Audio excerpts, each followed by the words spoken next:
Hi guys, I'm sorry I can't be there today, but I'm going to help you through your cookie class. So what you have in front of you, these are all your supplies. You should have a box with 4 different icings. You have a red icing, a white icing, a pink icing, and a green icing. And we're just going to kind of take those out and put them to the side for now.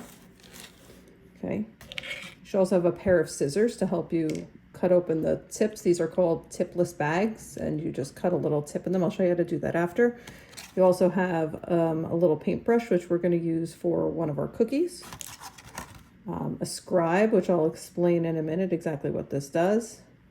And then you should have 6 different cookies. You have this one, which is going to be a cute little coffee cup. This one, which is going to be a rose. A big heart. Pair of lips. This one, which is going to be a donut with a heart cut out in the middle. And this little guy, which is a heart, but we're actually going to turn it into a strawberry. Okay, so this is all your supplies that you should have in front of you. Let me describe what the scribe does real quick, okay? So when we're piping icing onto our cookies, sometimes there are gaps in the icing or it doesn't hit all the way to the edge, and you're just going to use this little tool to help you kind of push the icing around. Don't want to use our fingers, so we use the tool to kind of push the icing around, okay? And you'll see me use it. Very important. Once you use this scribe, you want to make sure you wipe it off with a paper towel or with a wet wipe, which you should have in class with you. Now, the very first thing you should do before we worry about working on any of the cookies is we're going to massage our icing. Okay, do you see how mine's just a little bit separated? Okay, the icing was made maybe just 2 days ago, and royal icing can last on the counter in a container for up to 2 weeks. So it's still good, doesn't go bad, but it has a tendency to separate. It's just the water separating from the sugar. So all we got to do is massage our bags for up to a minute or 2 for each bag, until literally it's all just incorporated again. Otherwise, you're going to get this kind of gooey liquid that comes out first, and that doesn't make for good cookies. It still tastes good, but it doesn't make for good looking cookies. So we're just going to massage all 4 of our icing bags until they're all incorporated, and it doesn't look like there's any swirls left over. Here you can still kind of see a little bit of a swirl, so I'm going to kind of get that in.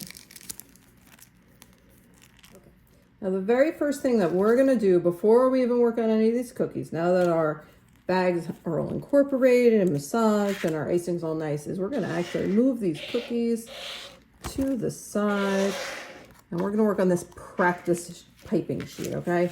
It's very important just to kind of learn how to pipe using best practices so that your cookies come out, as good as you can. Okay, we're going to use the red icing for this.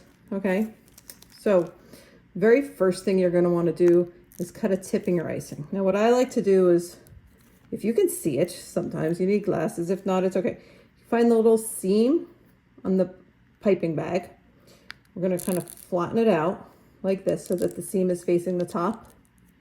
And we are going to cut a very small amount off of the tip. A lot of people, just like that. So just a little bit off the tip. A lot of people end up cutting this big old chunk off the tip, and then it's really hard to pipe lines with that, okay? When you're holding an icing bag, I suggest kind of wrapping your hands around where the knot is. Put the knot right between your thumb and your forefinger and wrap your hands around that. You're going to want to squeeze from the top down. If you squeeze from down here, it's not going to come out right. The middle, this you want to give the most pressure so that this is all filled up so that it comes out pretty easy, just like that. Okay, so now when you're piping, we're going to start with piping lines, okay? What you're going to want to do is you're going to want to put the tip of your icing bag down, squeeze very gently. This is fairly thin icing, and you kind of lift the bag up as you're piping, and you want to end it before you get to the end. You want to stop pushing any icing out, drop it down, and lift it up. I make it look easy, but it takes a lot of practice, okay? And same thing with this one. Just kind of drop the end down Pick your bag up, guide where your line wants to be, and then drop it back down. All right. Same thing for this curve here. You kind of want to drop it down.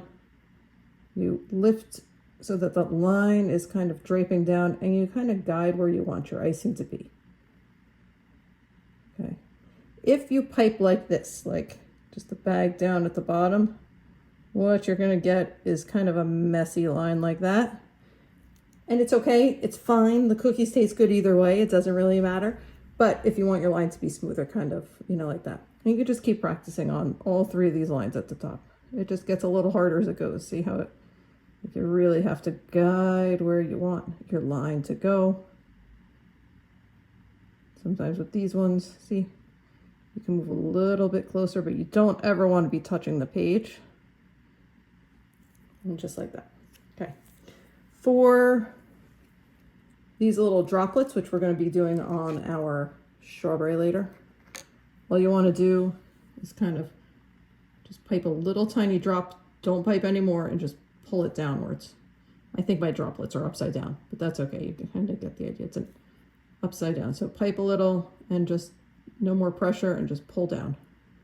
Pipe, no more pressure, pull down. And for these little lines, which are sprinkles, a little bit of pressure, and then I just stop and let the line coming out of the bag just do the rest. Okay, so you can finish practicing, and you can practice on some of the swirls, and when you are all done, you can take a wet wipe, I have a wet paper towel, and just clean this off and move it to the side. Okay, so then we have room and space and for all of your cookies.